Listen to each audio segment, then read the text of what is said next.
اس کی وجہ یہ ہے کہ یہ تمام صورتیں کس نے بنائی ہیں؟ اللہ تعالیٰ نے. کسی کا ناک لمبا ہو، چھوٹا ہو، کان کیسے ہوں، جیسے بھی ہوں، کالا ہو، گورا ہو، یہ کس نے بنائی ہیں؟ اللہ کی بنائی ہوئی شکل میں نقص نکالنا کاریگر میں نقص نکالنے کے برابر ہوا. اللہ کو ہم نے ناقص کاریگر بنا لیا.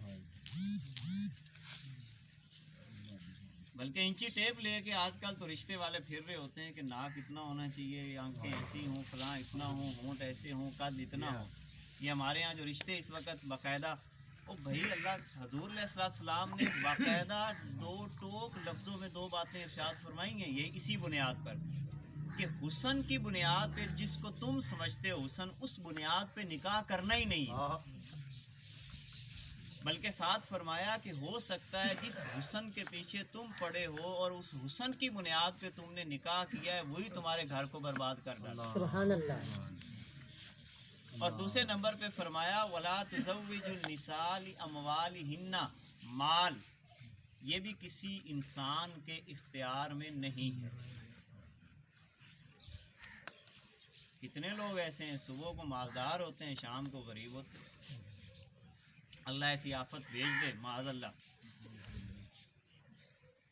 ابھی ترکی کے حوالے سے جب زلزلہ آیا تو ایک خبر میں پڑھ رہا تھا کہ ایک بندے نے کرائے کا جو مکان تھا وہ کسی کے پاس زلزلے سے 3 دن پہلے مالک نے گھر سے نکال دیا کہ تو نے مکان کا کرایہ نہیں، اور وہ غریب آدمی تھا، کرایہ دے نہیں سکتا تھا.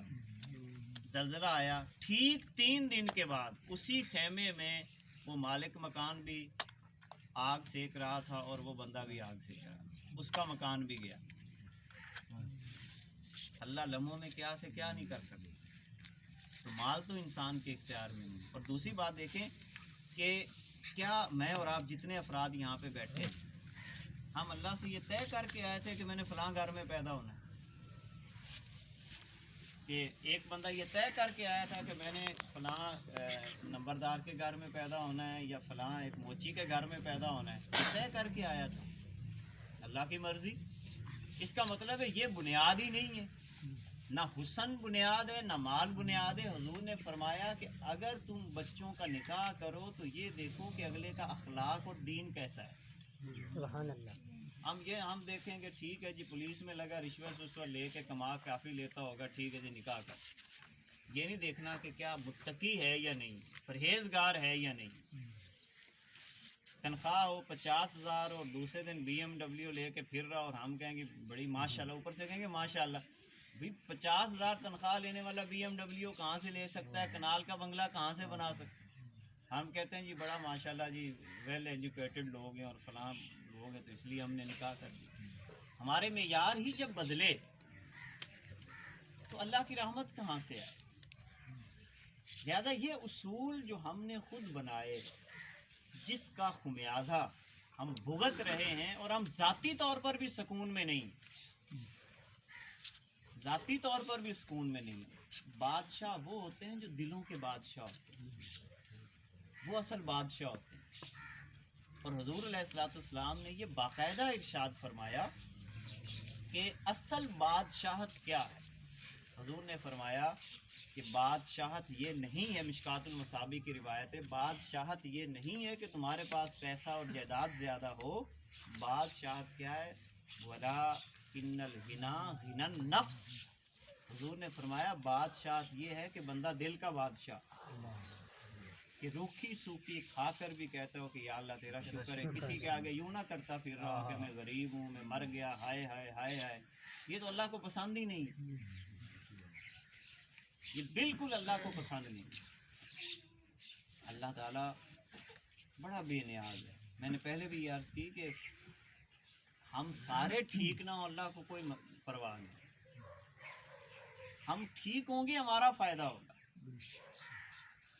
اور تیسری بات اور آخری بات جو اللہ تعالیٰ نے قرآن مقدس میں فرمائی، وذکر اللہ کثیرا، جو کثرت سے اللہ کو یاد رکھتا ہے. کثرت سے یاد رکھنا، ہر موقع پہ اللہ کو یاد رکھنا. پہلے بھی شاید ایک بات میں نے عرض کی تھی، وہ اور پرسوں پہلے ہم نے یہ سنی ہوئی تھی بات، صرف مجھے بڑی خوشی ہوئی کہ اس بات کا ایک مجھے گواہ مل گیا۔ یہ 1992-93 کی بات ہے، مشن چوک کے قریب ایک موچی والا واقعہ، شاید آپ کی کانوں سے پہلے بھی ہو کے گزرا ہو۔ ایک بالکل غریب موچی وہاں پر جوتے گانٹتا تھا اور اس کے ہاتھ بھی کانپتے تھے، بوڑھا آدمی تھا مگر دل کا بڑا بادشاہ، دل کا بادشاہ۔ 92-93 کی بات ہے کہ اس کے پاس ایک نوجوان آیا اور گاڑی میں، اور اس دور میں گاڑیاں کسی امیر بندے کے پاس ہی ہو سکتی، آج کل تو عام ہے۔ اب وہاں پر ہوا یہ کہ وہ جوتی وہ لے کے آیا نوجوان، بابے کے آگے رکھی، جیسے ہی آگے رکھی تو موتی مسجد بالکل گول چوک کے قریب ہے، وہ مجھے نوجوان جو اس بات کا گواہ ملا، وہ کہتے ہیں میں اس واقعے کا سارا گواہ ہوں۔ وہاں سے اذان کی آواز آ گئی،